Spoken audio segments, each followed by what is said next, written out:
बिस्मिल्लाहिर्रहमानिर्रहीम। इफ्तिखार अहमद DNA के studio से आपको खुश आमदीद कहते हैं। मेरे साथ सलीम बुखारी साहब, PJ मीर साहब और जावेद इकबाल साहब तशरीफ़ रखते हैं। आज की जो अहम ख़बरें हैं इन पे ये अपने ख़यालात का इजहार करेंगे और अपना तज़िया पेश करेंगे। मुझे 3 छोटी छोटी सी बातें आपसे अर्ज़ करनी है। सरदार यार मोहम्मद ख़ान रिंद ने कहा है कि बलूचिस्तान की वज़ारत आला 3.5 अरब रुपए में फ़रोख्त हुई है। तो मैं मुतालबा करता हूँ तमाम मुतल्लिका एजेंसियों से, अदारों से और हुकूमत, वफाकी हुकूमत से भी कि सरदार यार मोहम्मद ख़ान रिंद के इस इल्ज़ाम की तहकीकात करवाई जानी लाजमी है, क्योंकि उन्होंने एक सूबे की वज़ारत आला की कीमत 3.5 अरब रुपया बताई है, जो बहुत संजीदा मामला है और इससे पाकिस्तान का पूरा जमहूरी निज़ाम है उस पर बहुत बड़ा सवालिया निशान उठता है। एक और बात है कि फ़ैसला किया गया है कि लाहौर में 5 अरब 36 करोड़ रुपए की रकूम जारी कर दी जाए गली महलों की तामीर के लिए। ग़ालिबन लोकल बॉडीज़ के इलेक्शन आ रहे हैं। और एक और छोटी सी बात मुझे आपसे शेयर करनी वो है कि कौमी सलामती के मुशीर मोईद यूसुफ का दौरा बरतानिया ने मनसूख कर दिया है। वो बरतानिया जा रहे थे, बरतानिया ने वो दौरा मनसूख कर दिया गया। ग़ालिबन ये वजह बताई जा रही है कि रूस का जो दौरा प्राइम मिनिस्टर का है, जो रूस और यूक्रेन के दरमियान जो मामला चल रहे हैं उसके हवाले से। जी बुखारी साहब, क्या खबरें आपके पास? जी, पहली बात तो ये कि जो आपने ग़ुलाम मोहम्मद रिंद के बारे में बात की, आधा जुमला आपने किया, आधा आपने जालिम सेंसर की तरह से सेंसर कर दिया। उनका 3.5 रुपये में बिकी थी और पैसे इस्लामाबाद पहुँचाए गए।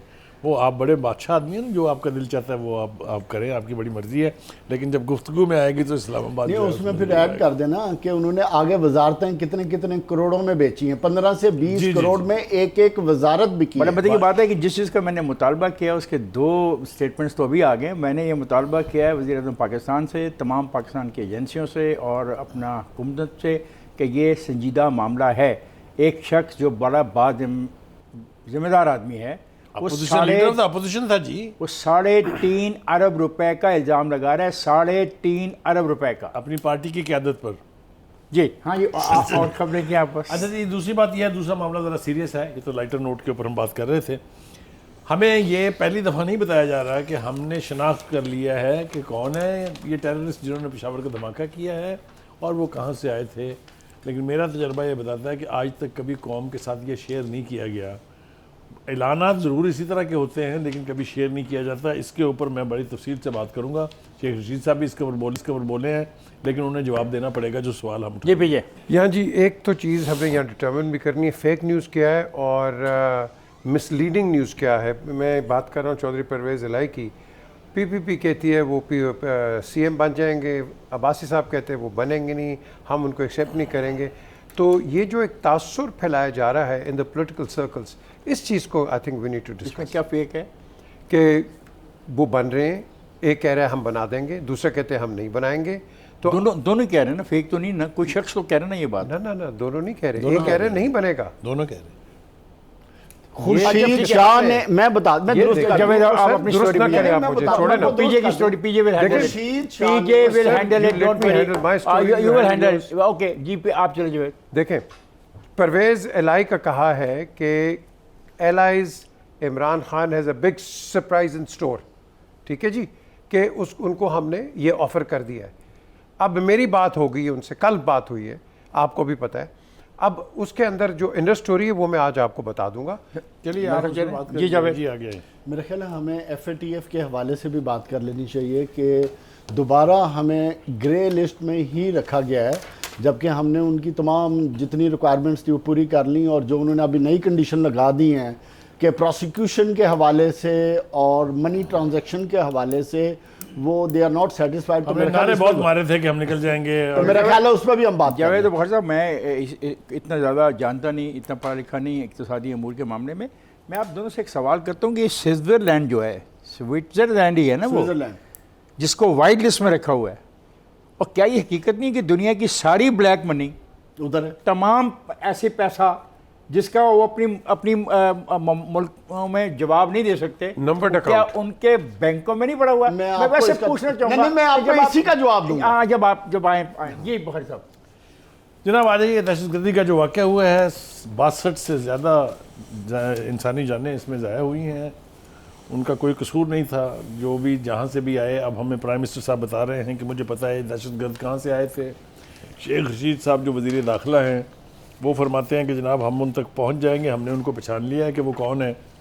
मैं दुआ करता हूँ कि वो दोनों प्राइम मिनिस्टर साहब भी और वज़ीर दाखिला भी अपने बयान पर कायम रहें और कौम को एतमाद में लें कि ये कौन लोग हैं जिनकी इतनी पेनिट्रेशन है कि वो एक इतने रशी इलाके में जो किस्सा खानी बाज़ार है उसकी एक इमाम बारगाह में पहुंच जाते हैं।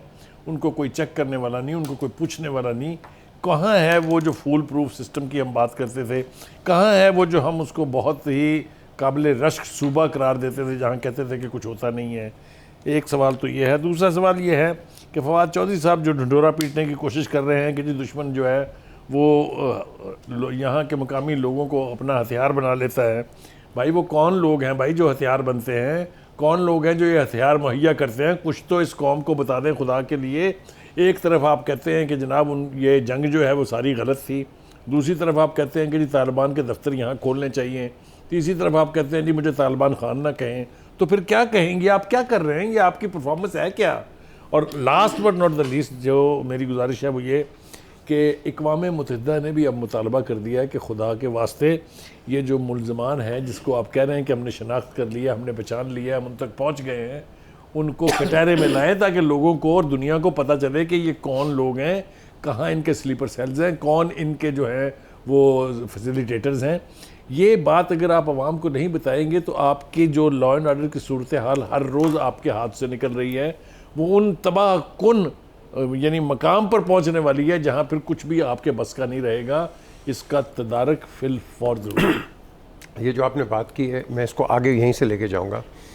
आप पे FAT की फिर हम बात करते करेंगे भी कि आप पे जो एस्पर्शंस हैं कि आप काउंटर टेररिज्म पे आप इतना काम नहीं कर रहे जितना आपको करना चाहिए। आपने कहा कि जी इंटीरियर मिनिस्टर ने splendid job, well it is a splendid job. ये जो बताया कि खोरासान का कोई सेल है इस्लामिक स्टेट का, उसका कोई ऑपरेटिव है जिसने ये अटैक किए, तो उन्होंने क्लेम भी कर लिया ना? क्लेम भी चलें कर दिया है। The question is from my point of view, मेरी इंटेलिजेंस कहाँ है? उसको पहले क्यों नहीं उसने ढूंढा? बाद में तो हम ढूंढ लेंगे, बाद तो आपके पास क्लूज मिल जाएंगे, लेकिन हमने हमारी इंटेलिजेंस कहाँ? हमारा एक मैं इस पर मैं बड़ा स्ट्रांगली कहूँगा कि ये जो हम लिख देते हैं अटैक ऑन मॉस्क और दिस एंड दैट, हमें अपने अंदर एज अ मुस्लिम कम्युनिटी एक यूनिटी दिखानी है। इट डजंट मैटर कि सुन्नी मॉस्क है, शिया मॉस्क है, मॉस्क इज अ मॉस्क।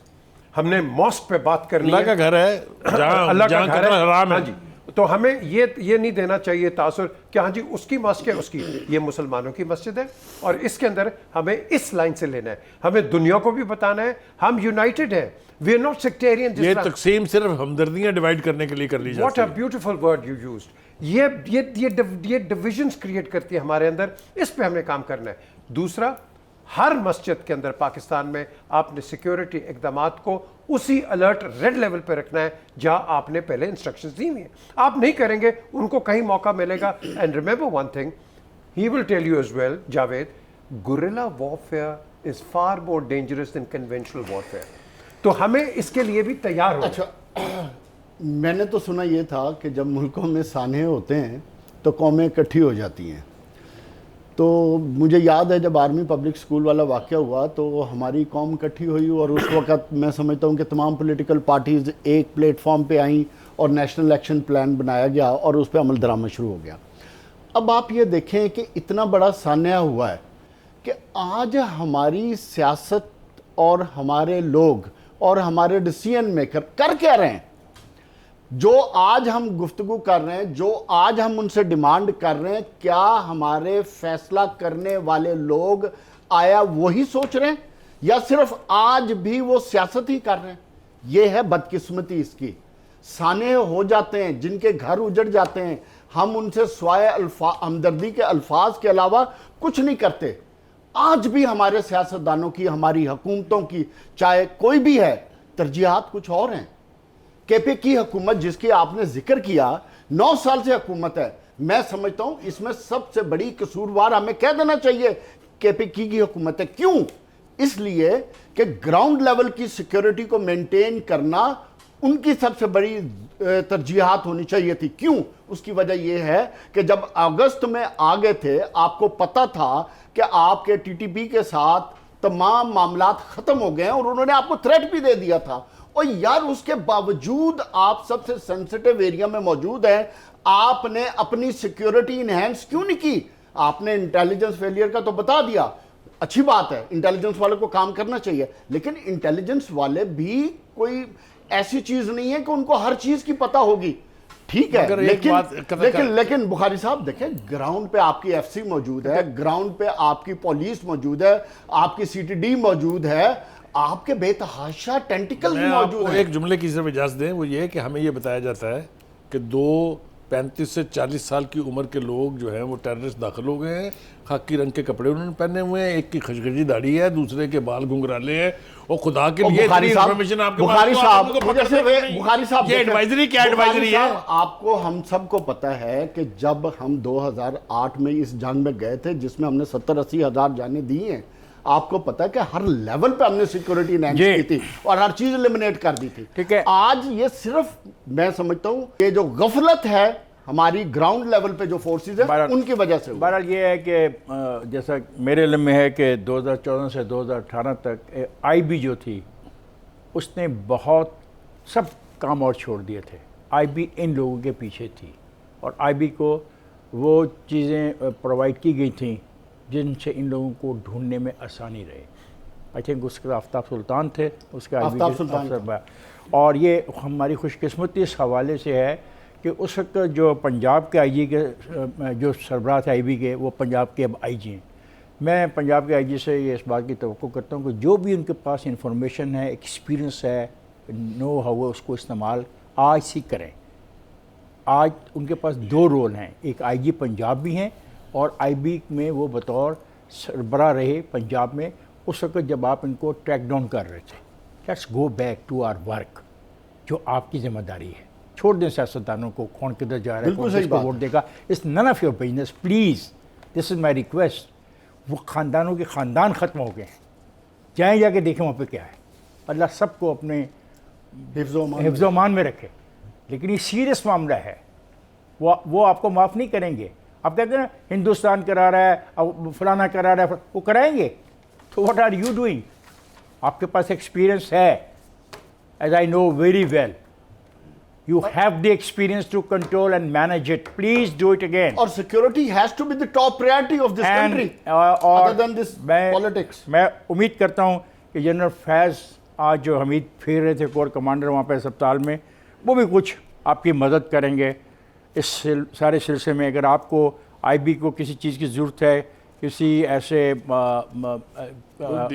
सही रहे बहुत ही is also sir ji, IB controlled it very strongly. ये तो अब मैं नहीं इसकी डिटेल में जानना चाहता। And I was happy to see general Faiz Hamid going to the people और उनके साथ फातिहा में शरीक थे। It's a very positive approach. क्या ख्याल आपका? जी, corps commander was there absolutely, and I hope के सिर्फ कोर कमांडर फातिहा में शरीक नहीं होंगे, ट्रैक डाउन करने में भी साथ देंगे और आईबी ज़्यादा इफेक्टिवली काम करेगी जैसे मादी में कर रही थी। छोड़ दे कौन किधर जा रहा है, जिसने जाना है ना वो आपके चेक करने के बावजूद भी चला जाएगा, इसको छोड़ दें। वो बेनज़ीर साहबा के खिलाफ वोट ऑफ नो कॉन्फिडेंस हुआ तो 4 आदमी दायमाएँ हो गए। जब जैसे ही उनको ईवान में लाया गया वो खड़े होकर उन्होंने शोर मचाना शुरू कर दिया कि हम तो बेनज़ीर के साथ हैं। तो ये वक्त ज़ाया करने का फ़ायदा कोई नहीं। ख्वातिज़ात मैं जा रहा हूँ ब्रेक पर, जाएगा नहीं, हमारे साथ रहेगा।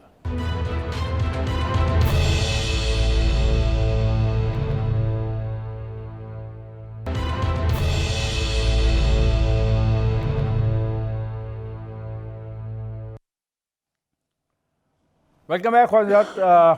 अदम एतमाद हो रहा है, पेश हो रहा है, नहीं पेश हो रहा है, बयानबाजी शुरू हो गई है। वो एक दोस्त ने कल, उनके जो दोस्त हैं अपने इमरान खान साहब के, उन्होंने तो कल साफ साफ कह दिया था कि ये गैर मुल्की साजिश है। और आज उसी की रॉ में इमरान साहब के जो दोस्त हैं, special assistant to prime minister होते हैं, वो हमें समझाने की कोशिश कर रहे थे, लंबी चौड़ी तकरीर कर रहे हैं। अब सवाल मेरे 2-3 सवाल थे जो कल मैं छोड़ गया था ना, आई वुड लाइक कि आप एक एक लाइन में जवाब दे देंगे। बहुत साहब, मेरा सवाल ये है कि पाकिस्तान मुस्लिम लीग नवाज़ क्यों कर पीपल्स पार्टी के जुलूस में शिरकत नहीं कर रही? देखिए, यही प्रॉब्लम था जिसकी वजह से पीडीएम इतनी स्ट्रॉन्ग अलायंस बनी थी और लेकिन वो नहीं चल सकी, इसलिए कि इंडिविजुअल क्रेडिट का मसला हमेशा से रहता है, हर एक के अपने अपने कॉन्टेक्ट हैं, हर एक अपने अपने कॉन्टेक्ट को वल्नरेबल है, लिहाजा यही मसला अब भी दरपेश है कि कॉज एक है, यानी वोट ऑफ नो कॉन्फिडेंस लाना है, दोनों एग्री करते हैं उसके ऊपर। हुकूमत को महंगाई के पॉइंट से नीचे गिराना है, इसके ऊपर भी दोनों इत्तेफाक करते हैं। फिर कंपेन इकट्ठी क्यों नहीं कर रही, ये मेरी भी अकल से बाहर है और मेरे ख्याल से कोई भी कॉमन सेंस का आदमी इसको समझ सकता है। मेरे ख्याल में बड़ी सिंपल सी रीज़न है। पाकिस्तान पीपल्स पार्टी पंजाब के अंदर अपने वर्कर्स को और अपने लीडर्स को एनर्जाइज करना चाहती वो है। तो ठीक है, तो इसीलिए क्यों नहीं आ रही? नो इसलिए नहीं आ रही कि पंजाब पीएमएलएन का कंट्रोल है। वो कभी भी जब इलेक्शन आएंगे नहीं अगर तो जावेद अगर इनका जलसा ज्यादा बड़ा हो जाए, जुलूस ज्यादा बड़ा हो जाए, उसे हुकूमत को कोई फर्क नहीं पड़ना। अगर हुकूमत को फर्क पड़ेगा तो पंजाब से निकल के फर्क पड़ेगा। इनके जो डीप आप कह लो कि जो वुंड्स हैं इन दोनों के बहुत ज़्यादा हैं। और अब आपने डीप वॉन्ट्स की बात कर दी। अब मैं समझता हूँ कि ये जो बार बार पाकिस्तान पीपल्स पार्टी कह रही है अपोजिशन काफ लीग के किरदार से फ़ायदा उठाए बिलावल भुट्टो ज़रदारी, चौधरी परवेज़ इलाही वज़ीर आला बनने को तैयार हैं पीपल्स पार्टी, कहीं ऐसी खेल तो नहीं हो रही कि पीपल्स पार्टी जानबूझ के ये कर रही है क्योंकि उसको अच्छी तरह से पता है कि पाकिस्तान मुस्लिम लीग नवाज जो है इस मामले में उसकी सीरीज मुस्लिम लीग नवाज बहुत आप कह लो शातिर है, वो इन्होंने बहुत सीख लिया पीपल्स पार्टी से। पीएमएल जिनकी आप परवेज़ इलाही साहब की बात कर रहे हैं, इन्होंने भी इधर से सीख लिया। उन्होंने my question is simple, why क्यों ये क्यों रोज कहा जा रहा है? Because they want to topple Imran Khan, that's it. No ji देखें, इसकी सिर्फ दो वजूहत हैं। नंबर एक वजह यह है जो सबसे इंपॉर्टेंट है, पाकिस्तान में अदर देन तमाम लोगों की मैं बात कर रहा हूँ, पॉलिटिकल पार्टीज में तमाम लोग, कोई भी नहीं चाहता कि पंजाब में मुस्लिम लीग नून स्ट्रांग हो। ये वो एजेंडा है जिसके तहत पीपल्स पार्टी चाहती है कि परवेज़ इलाही को बनाया जाए, और मेरा ख्याल है कि शायद कहीं और से भी उनको कहा जा रहा है, ये सारे मिल के चाहते हैं कि परवेज़ इलाही बने ताकि पीएमएलएन कमज़ोर हो पंजाब। गुजारिश ये है कि पंजाब का चीफ मिनिस्टर बनना ये परवेज़ इलाही साहब का पैशन है। मैं आपको इसकी ज़्यादा तफसील बताए बगैर कि उनको अगर ये ऑफ़र किया जाए कि आप इंटरिम प्राइम मिनिस्टर बन जाएं या इंटरिम चीफ मिनिस्टर पंजाब के बन जाएं तो he will prefer chief ministership. इसकी वजह दो वजूहत है। एक तो ये कि कोई दो राय नहीं इसके ऊपर कि जब चौधरी परवेज़ इलाही साहब पंजाब के चीफ मिनिस्टर थे तो बेपनाह काम हुआ। यहाँ बहुत सारी उसकी मिसालें हैं, ये बैठे हुए हैं, बिल्कुल इनको पता है अच्छी तरह से। अगर आप कहें तो मैं लिस्ट करना शुरू कर डिपार्टमेंट्स में काम हुआ है, जो फंडामेंटल जो काम होते हैं, बुनियादी जो ज़रूरियात थी वो पूरी की गई। लिहाजा ये एक एसेंशियल इंग्रेडिएंट बन गया है कि अगर इमरान खान को आपने पंजाब में गिराना है तो उस नुस्खे का नाम भी परवेज़ इलाही है, और अगर आपने उसको चीफ मिनिस्टर बना के बेनिफिट लेना है सेंटर के अंदर तो उस नुस्खे का नाम भी परवेज़ इलाही है। तो ना चाहते हुए भी, इंतहाई डीप तरीके से ना चाहते हुए भी, नून लीग इस पर राजी हो गई है कि परवेज़ इलाही साहब इंटरिम चीफ मिनिस्टर बन जाए जब तक नए इलेक्शन। लेकिन खुर्शीद शाह का मैं एक बयान बता दूं जो उन्होंने आज ही कहा। उन्होंने कहा कि कभी भी इमरान खान परवेज़ इलाही को चीफ मिनिस्टर बनाने का ये मैंने कब कहा है? खुर्शीद उसको गिराने का कह रहा हूं मैं, गिराने के लिए उसका चीफ मिनिस्टर बनाया जाता है। बार मेरा सवाल तो वहीं पे रहेगा कि काय को इतनी जवाब भी सुनना ना, जवाब दे दिया ना बात सुने आप, एक फिर प्लीज। मैंने 2 लफ्ज बोले, जवाब दे दिया। आप पूरा एक घंटा लीजिए। क्वेश्चन इज कि हम सारे उनको एंटेगनाइज कर रहे हैं कि हाँ जी वो बनेंगे। उन्होंने जब होस्ट कर दिया इमरान खान को अपने घर पे, दैट सेज इट्स ऑल। और कईयों ने कहा था जी ओ यार ये 5 लोग क्या करेंगे। अपने घर पर तो उन्होंने शहबाज शरीफ को भी होस्ट किया है, मौलाना फजल रहमान को भी होस्ट किया है, आसिफ अली जरदारी को भी होस्ट किया है, बिल्कुल सब किया है, लेकिन वो दूसरी पार्टी थी, ये इनके अपने। अगर इन्होंने जाना होता ये उनको ना बुलाते। एक दूसरा, एक आपको चीज बताएं, आप क्या कह रहे हैं? मेरा सवाल आपको समझ आ गई? मैंने बिल्कुल आपकी मेरा सवाल ये है कि पीपल्स पार्टी को इतनी मोहब्बत का इज़हार सर वो पॉलिटिक्स कर रही है, वो पॉलिटिक्स अपनी कर रही है, उसको अगेंस्ट हुम किसको इस वक्त पीएमएलएन एंड वेल सेड। हाँ तो भाई ये जवाब है, और वो ये पॉलिटिक्स वहां है, लेकिन ये कंबाइंड पॉलिटिक्स बेसिकली इस वक्त जिस तरह आपने पहले बात की थी, इस वक्त Imran Khan is the target. Once this target is removed then आपकी आपस में हो जाएगी। Okay. शायद खाकान अब्बासी ने पहले कह दिया। ओके, अगला सिस्टम क्या होगा? लोग सवाल कर रहे हैं, बार बार मुझे मैसेज करते हैं, इफ्तिखार साहब आप प्रोग्राम करते हैं, बताते तो है कुछ नहीं। मैंने कहा मेरे साथ दोस्त बैठे हैं जो बड़ा इस पर अबू रखते हैं, ये सर अगला सिस्टम क्या होगा? हाइब्रिड निज़ाम तो मुकम्मल तौर पे नाकाम हो गया। देखिए, गुजारिश ये है कि इस सिस्टम की नाकामी का मतलब है इमरान खान की नाकामी।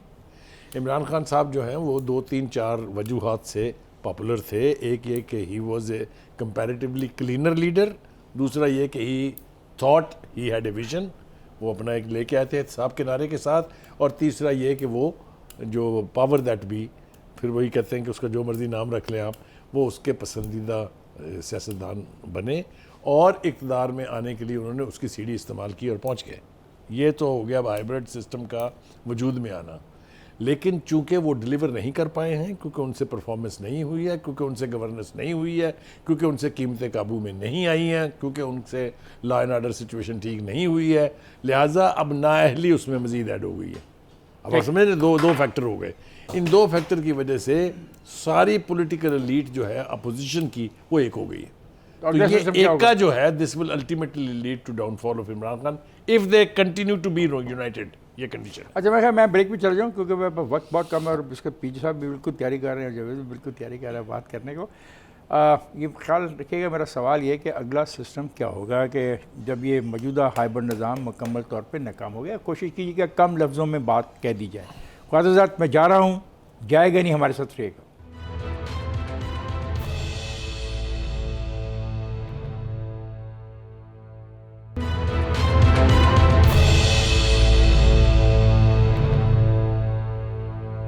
जी पीजे, देखिए, इस वक्त जो आपकी सिचुएशन है बड़ी क्रिटिकल है। आपने एक इशारा किया कि व्हाट नेक्स्ट, कि आगे क्या होगा।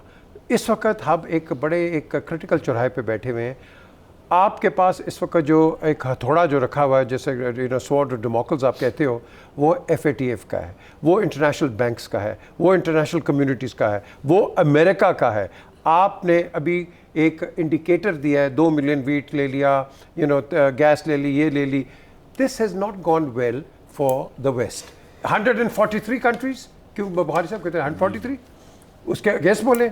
हम वहाँ गए, लेकिन हमारे प्राइम मिनिस्टर ने एक्सप्लेन किया है कि देखो ये मेरी ज़रूरत है, मेरा इससे कोई ताल्लुक अभी तो हम नहीं। उसके ऊपर है ना, वोट ऑफ नो कॉन्फिडेंस में है अभी। मैं यही बात कर रहा हूँ, ये इसी पे मैं आ रहा हूँ। ये अगर हम इंटरनल इस डिस्प्यूट पे इस वक्त लग गए तो आपका पॉलिटिकल सिस्टम कोलैप्स कर जाएगा, मैं आपको बता रहा हूँ। और फिर जो आप कह रहे हैं व्हाट नेक्स्ट, फिर व्हाट नेक्स्ट सबको पता है व्हाट नेक्स्ट। ठीक है, परवेज के बाद आप। अच्छा, देखिए, पाकिस्तान के वसीतर मफाद में जब माजी में 10-15 साल से जो पाकिस्तान की पॉलिटिकल सिचुएशन थी, उसमें हमने ये ऑब्ज़र्व किया कि इस्टेब्लिशमेंट और पॉलिटिकल पावर्स के हमेशा से क्लैश रहे और हुकूमतें कहीं ना किसी स्टेज पे एक दूसरे के साथ डिफरेंसेस रहे। तो अवाम और पाकिस्तान के वसीतर मफाद में, जैसे आपने बताया, हाइब्रिड सिस्टम जो बना, उसका ऑब्जेक्टिव बुखारी साहब ने बता दिया। लेकिन उससे आगे इमरान खान से जो उम्मीदें थी कि एक लीडर में जो खूबियाँ होनी चाहिए, उन खूबियों में इमरान खान बुरी तरह फेल हो गए। वो खूबियाँ क्या होनी चाहिए? Number 1, four sightedness. Imran Khan ने फोर साइटेडनेस नाम की कोई चीज़ ही नहीं थी, जो उनका इकबाल जुर्म है कि मैंने 3.5 साल बाद मुझे अब पता चला कि ये काम मुझे पहले करने चाहिए थे। तो फोर साइटेडनेस नहीं थी। क्लैरिटी ऑफ माइंड दूसरी खूबी होती है किसी भी पॉलिटिकल लीडर में। इमरान खान में अल्हम्दुलिल्लाह वो भी नहीं आई, क्योंकि 3.5 साल में आपने देखा कि जितने के यूटर्न उन्होंने लिए वो भी कमाल के थे। तीसरी खूबी होती है यूटर्न लेना गुनाह है। एक सेकंड ना, मैं गुनाह स्वाब भी आपको यूटर्न लेना बता- गुनाह है। एक सेकंड ना, मुझे बात मुकम्मल होना चाहिए। एब्सोल्युटली गुनाह है। न्यूटन की बात और है। लीडर मेरा ख्याल है कि आप मेरी बारे में बात जावेद, करें। अगला सिस्टम अगर क्या मैं बात होगा? करूं, प्लीज। वो भी मैं आ जाता हाँ, हूं। जल्दी करें, टाइम का तीसरी बचाएं। है सर, मैंने मैथमेटिक्स सवाल एक आपको बताया है। Timely decision making. मुझे एक खान मिनट साहब दीजिएगा। अल्हम्दुलिल्लाह कोई फैसला टाइम पे नहीं कर सकते। तो ये फेलियर हो गया। जो अब आने वाला सिस्टम है, मेरी नाकिस राय के मुताबिक प्योर पॉलिटिकल जमहूरी सिस्टम होगा और उसी के तहत मुल्क आगे बढ़ेगा और इसी में मुल्क ये जमहूरियत नहीं है जी। मैं मुख्तसर अर्ज करना चाहता हूँ। थोड़ा सा मैथमेटिक्स मेरा बुरा रहा है, लेकिन कोशिश करता हूँ। देखिए, इस वक्त अपोजिशन की रिलायंस ना ही तो काफ लीग पर है, ना ही MQM पर है। They have stopped working. अब मैं आपको अपना मैथमेटिक्स बताता हूँ। देखिए, खुर्शीद साहब कहते हैं कि 10 MNA हमने सिंध से अपने साथ मिला लिए, जिसमें GDA के लोग हैं, जिसमें आज़ाद लोग हैं। उसके बाद खाकान अब्बासी कहते हैं कि जी 20 तो हमारे पास हैं जिन्होंने हमसे रब्ता किया, जिन्हें हम टिकट दे रहे हैं, हमने वादा कर लिया हम टिकट देंगे। अभी जहांगीर तरीन के बंदों का नाम नहीं हो रहा है, 11 वो भी हैं MNAs। तो 162 चाहिए, हुकूमत के पास 189 है, वो 190 के करीब पहुंच गए। वो 10 बंदे नहीं मिलेंगे जिस मैथमेटिक का हिसाब मैंने आपको बताया। मैं अगले सिस्टम की बात कर रहा हूँ, आप उनकी हुकूमत ख़त्म कर रहे हैं। वैसे ख्वाजात, मैं अभी भी इवन टुडे आई फील कि अभी कुछ भी हतमी चीज़ अपोजिशन के पास नहीं है। ये मैं कह रहा हूँ, ये इफ्तिखार साहब कह रहे हैं, लेकिन मेरी राय वही है। अगर वोट नो कॉन्फिडेंस पास हो गया, मैं आपको रैंक बताऊंगा जन साहब का मेरे साथ में। जावेद साहब और बुखारी साहब, मैंने कहा है कि मैं आज की तारीख में ये कह रहा हूँ, today I am saying it, today after 1 hour और 3 आवर्स और 4 आवर्स इस मुल्क में क्या होता है मुझे नहीं पता। आप जब ये प्रोग्राम मेरा सुन रहे हैं, उस वक़्त तक अपोजिशन के पास उतनी तादाद नहीं है कि जिनकी बुनियाद पर जाके वो अपने कागजात पेश कर दें। ये मेरी सोच है, आई मे बी रॉन्ग। हाँ, आने वाले दिन में अगर कोई बहुत बड़ी तब्दीली आ जाए तो उसके बारे में मैं नहीं कहता। रात को खुर्शीद शाह और यूसुफ रजा गिलानी को इमरजेंसी में इस्लामाबाद बुलाया गया, मैं आके चीज़ें मुकम्मल करके चले आए। तो मैं ये आपसे अर्ज़ करना चाहता हूँ कि देखें, इतना सिंपल भी नहीं है। इजलास को रिक्वेजिशन करने के लिए दरख्वास्त देंगे, 14 दिन के अंदर इजलास बुलाया जा सकता है। फिर जब इजलास बुलाया जाएगा 14 दिन के अंदर, आप अंदाज़ा नहीं कर सकते 14 दिन के अंदर। पंजाबी में कहते हैं माँ ने बच्चे को नहीं संभालना। मैं उस बहस में नहीं जा रहा, मैं आज की बात कर रहा हूँ कि today while I am talking to you, इनके पास उतने नंबर नहीं हुए कि जाके कागजात को पेश करने। चलें हम अगले सब्जेक्ट पे जाते हैं। अगला सब्जेक्ट हमारा क्या है? ये FATF। चलें FATF जी, बोलें कौन शुरू करेगा? आप जावेद।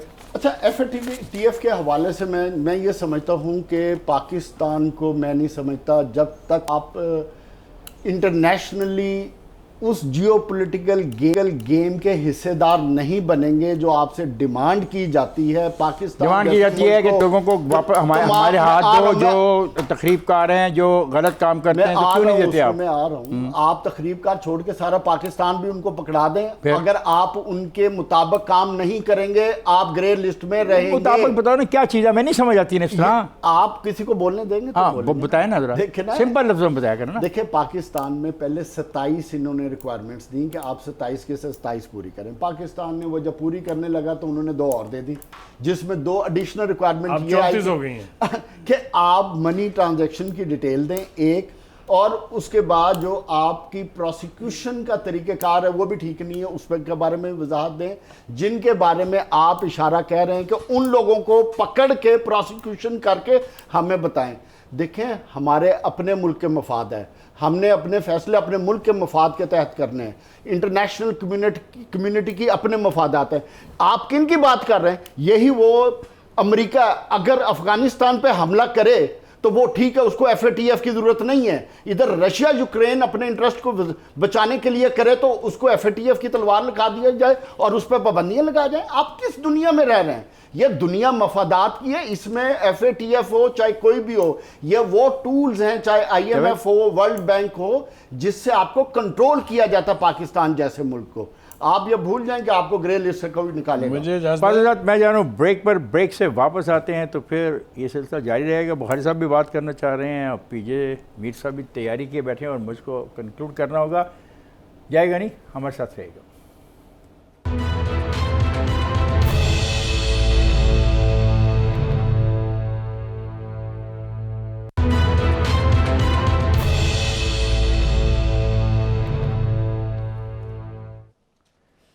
वेलकम बैक ख़वातीन-हज़रात। पाकिस्तान जून तक ये जो FATF है इसकी ग्रे लिस्ट में रहेगा, ये कहा जा रहा है। और क्यों कहा जा रहा है उसकी वजह जावेद ने बताई है कि वो हमारे से और दो मुतालबात उन्होंने किए हैं, और वो मुतालबात अगर मान तारीख खुद मुख्तारी पर भी सवाल उठता है। ये जावेद का मौक़िफ़ है। जी आप बहुत कुछ कहना? जी मैं अर्ज़ करूँ, इससे जो जावेद कह रहा है वो बहुत ज़्यादा दूर नहीं था, लेकिन वो मेरे ख्याल से थोड़ा सा उसको लिंक करने का मसला मैं कोशिश करता हूँ उसको हल करने की। सबसे ज़्यादा वेस्ट आपसे नाराज़ है क्योंकि एक क्रूशल वक्त के ऊपर आपके वज़ीर आज़म जो है दौरे मास्को पर गए थे।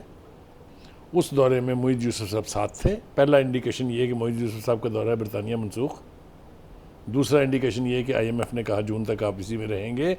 ये दुनिया जो है ना, इसमें मुफाद की बात आप बिल्कुल ठीक कर रहे हैं। वेस्ट का मुफाद जिस तरीके से इस वक्त जुड़ा हुआ है यूक्रेन के हवाले से, आपके प्राइम मिनिस्टर का दौरा रूस जो है उसको it has not been received well.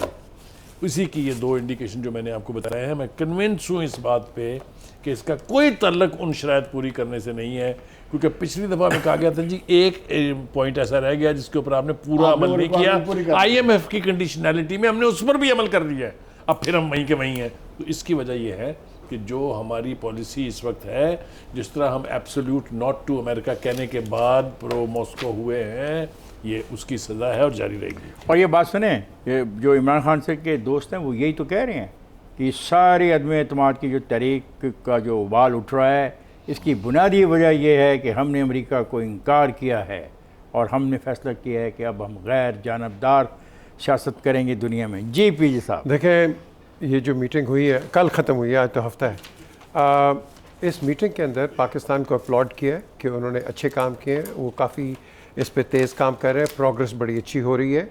Yes, इस पे और काम करने के लिए इसके बड़ी गुंजाइश है, लेकिन इसमें पॉजिटिविटी देख। ये ग्रे लिस्ट है क्या, पहले मुझे बताया ना जी। आप बताएं क्या ना, क्योंकि आप ज़्यादा ग्रे पढ़े लिस्ट लिखे जो हैं। है, it is an increased monitoring system, that's what it is, जिसको हम ग्रे लिस्ट कहते हैं। यूएई को भी डाल दिया ना यूएई को डाला है, टर्की को डाला है उन्होंने, बाकी और जो तो हमें परवाह करने की जरूरत तो कोई नहीं है ना, है जी। हमें परेशान होने की जरूरत तो कोई नहीं है। As long as we conform to what they want, we don't have to worry. अच्छा, वो क्या चाहते हैं? वो कहते हैं कि वो क्या आप चाहते- अपनी जो आपके ऑर्गेनाइजेशंस हैं, ये जो टेररिस्ट आप जो पैसा इधर उधर हो रहा है, ये आप इसकी इम्प्लीमेंटेशन करें, टेररिस्ट को पकड़ो। उन्होंने वो prosecution के हवाले insist से किया है। एक दो prosecution- चीज़ें हैं, एक टेरर फाइनेंसिंग है और दूसरा मनी लॉन्ड्रिंग है। हाँ, ये देखें, ये TF प्रोसिक्यूशन and के ML, हवाले से उन्होंने स्पेसिफिकली बात कही है। अब कह दी कि- है। हाँ, बेसिकली बात वही आ जाती है कि वो चाहते हैं कि जैसे हम कहना चाहते हैं आपके मुल्क को वैसे करना चाहिए। नहीं, अगर आप वैसे नहीं अगर करेंगे prosi- तो आप ग्रे छोड़ जवेद के अगर आप prosi- IMF की जवेद तलवार रख- अगर Blacklist में जाएंगे आप। जवेद अगर प्रोसिक्यूशन चाहते हैं कि उन लोगों की जाए प्रॉपर की, तो बुरी बात कहते हैं वो।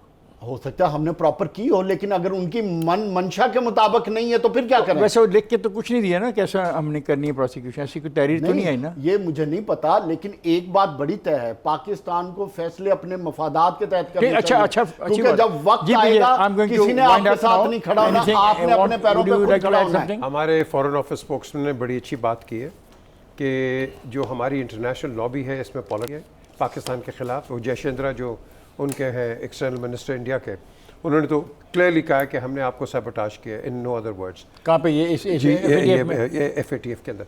नाउ द थिंग इज़, अगर हिंदुस्तान इस तरह का एक रोल प्ले करेगा तो हमें इसका काउंटर करना है, बाहर जाकर लोगों को बताना है कि हमारे खिलाफ इस प्रोपेगेंडे पे ना जाएं। आप हमारा काम देखें, आपने देखे ना 34 इस वक्त कंडीशनैलिटीज़ हैं, ठीक है। इनको हम इम्प्लीमेंट कर रहे हैं, जो आप भी खुश हैं, हम भी कोशिश कर रहे हैं, लेकिन at the end of the day it is not an overnight thing कि आप एक ब्लैक इकोनॉमी को स्ट्रेट करो। किसने और किया है? आज आपने यूएई को कर दिया ना, जिसको आप कह रहे थे सबसे बड़ा हब है। अगर मैं पूछूं आपसे कि इंडिया मामा लगता है उनका, किसका? वहाँ नहीं हो रही सर, टेररिज्म। उनकी ये लॉबी बताएं। तकड़ी है, वहाँ नहीं- उनकी लॉबी तो तकड़ी हुई है। ना। लॉबी की डिफॉल्ट बात तो वो हुई ना, अमेरिका से किए हुए हैं। हम काउंटर कर रहे हैं। पीजे हम आपके काउंटर कर जियो रहे हैं ना। यही तो वजह कश्मीर पे हमारे बात मुझे आपके अपने जियो पॉलिटिकल शुल्का इंटरेस्ट से- है, इसके अलावा कुछ नहीं है। मुझे अपने शुल्का से इस बात की लॉबी करने का वक्त नहीं मिल रहा कि इनको मैं बताऊं कि मैंने ब्रेक पर जाना है और आज का प्रोग्राम जो है ना वो ख़त्म हो गया, उसका वक्त। मैं लॉबी कैसे करूं, ये तो बोले जा रहे सारे। हज़रात, आज के प्रोग्राम का वक्त ख़त्म हुआ। मुझे और मेरे साथियों को इजाज़त दीजिए, कल इंशाल्लाह आपसे मुलाकात होगी। तब तक के लिए खुदा हाफिज़।